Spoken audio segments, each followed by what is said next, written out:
How to find your payment method on BlaBlaCar.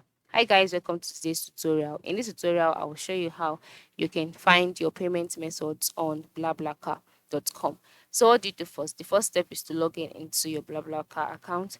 Once you're logged in and you're brought to the home page, you would see your BlaBlaCar logo by the top left corner, and then you can see Carpool, you can see Boss, and then by the right side, you see other options like search, publish a ride, then you can see your account icon.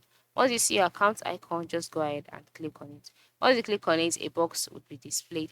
In this box displayed, you'll see options like your rights, inbox, profile, transfers, etc. Just go ahead and click on profile. After clicking on profile, you will go to the profiles page where you can see two options about your account. And then about you, by the time you scroll down, you'll see the options available. Then the next step is to move to the account tab and then click on it.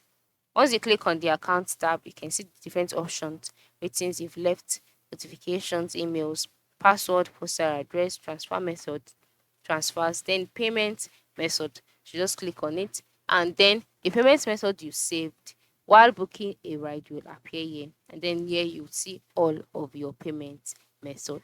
So this is how you can find your payment methods on BlaBlaCar.com. Ensure you try it out today. Thanks for watching and do have a nice day.